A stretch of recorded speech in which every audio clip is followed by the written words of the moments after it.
Go ahead, fellas. Coach, did you see what you wanted to see from your bench tonight after you talked the other day about wanting to play those guys more? Yeah, I thought pretty good. I actually, it's really not fair to those five to sub them in five at a time and expect them to, maintain a 17-point lead probably like the starters built up. But they didn't play well. I didn't think the first 3 or 4 minutes. And then after that, I thought everybody played pretty well. So I thought it was good. I thought guys played the right way, even if we didn't make shots for the most part. And so it was good. And then we had a couple of guys I thought play pretty well off the bench. I thought Mitch was terrific. And, of course, Tyon showed flashes today. That was very positive also. Seemed like Ochai recovered pretty quickly from going scoreless the other night. What did you see from him out there?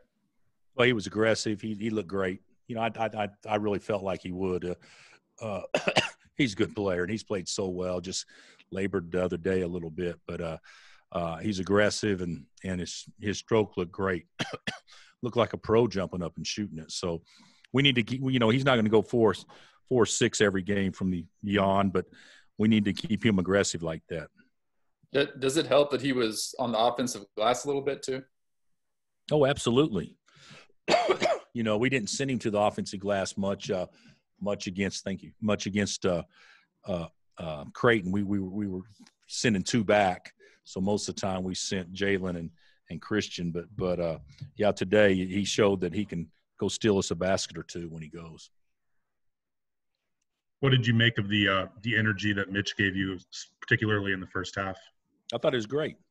I thought Mitch was great. I actually thought David was pretty good too, but I thought Mitch was great. And, he got 3 block shots and he made some shots. But the thing about that's we should kind of measure Mitch, in my opinion, kind of like we did with Jamari, just from an energy standpoint, intangible, make some plays that others can't make.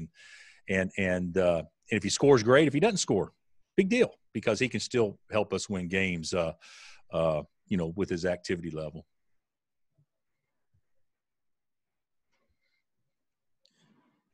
When did you guys find out about the Sunday game? It sounds like you guys were told right before the game, but when did you know? Billy called me. Sean, I don't know. Was it around 2 o'clock? It was today, though. Yeah. He called me and to let me know that it's possible that there could be a positive, and then I notified our people, and then of course they got with their people, and the medical staff became involved, and then we knew, if I'm not mistaken, he probably called me around 1, and then we found out around 2, I think, that there was a positive, and then the medical people got together and visited after that. So I don't know exactly when the decision was made, but it was probably in that 5 o'clock range. Sure. And how do you view that? I mean, bad to not have the game, good to get the time off. What's the? I actually think it's both. I mean, I love to play the game, and the primary reason I would love to play the game, and I'm not saying we win the game for sure. I'm not saying that, but getting a chance to get those guys that hadn't had a chance to play as much minutes, I think that would be important. The most important thing, if it was possible. But the reality of it is, you play Sunday, and you'll be probably tested because they play so hard, and then you got Monday, Tuesday, and Wednesday to get ready for a game with tired legs. So, this I'll spin it into a positive that we'll have fresher legs, even though we won't play the game. But maybe we can work on some things that we haven't been very good at the next couple of days. No chance you guys are going to try to reschedule anything this week? Late one. I don't think so, Jesse.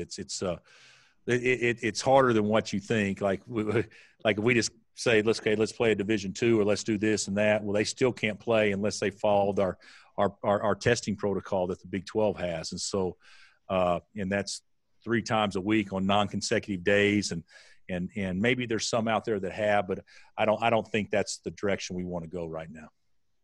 Hey, go ahead.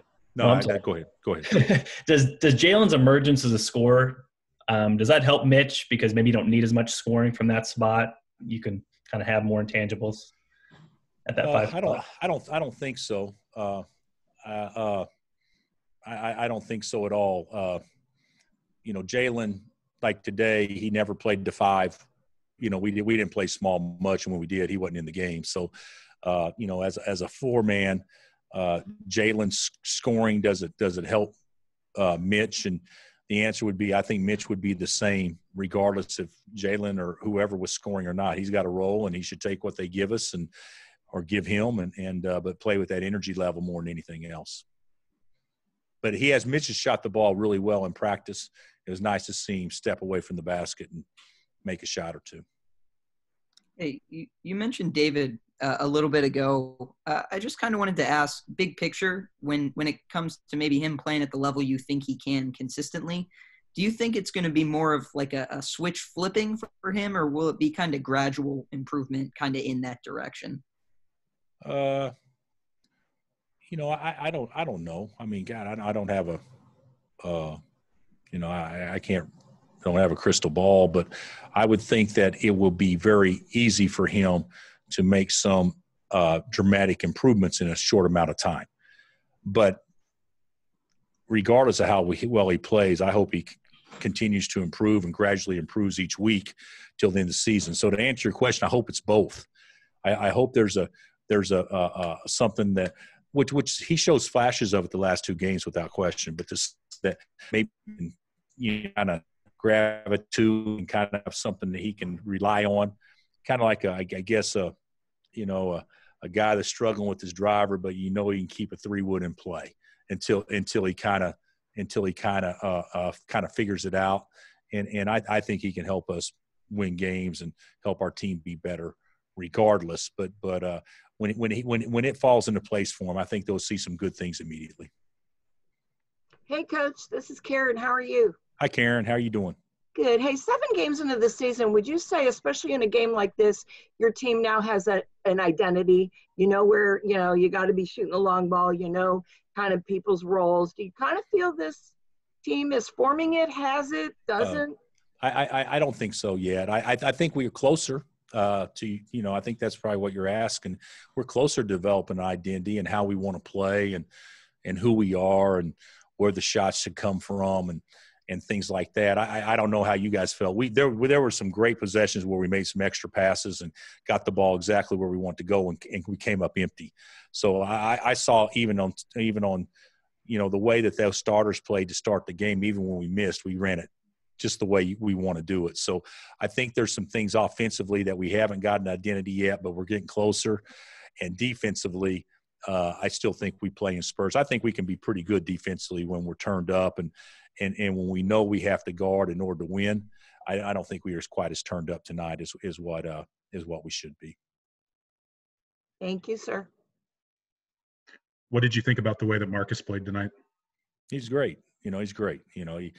He shot the ball with confidence. He takes 4 shots or 5 shots and 3 threes, and he shoots the ball with confidence and, rebounds and 8 assists and no turnovers and 2 steals in 20 minutes. I thought he's great. I thought he made the best reads he's made probably this year off ball screens and things like that to get other shots. So I thought he's really solid. Anything else for Coach?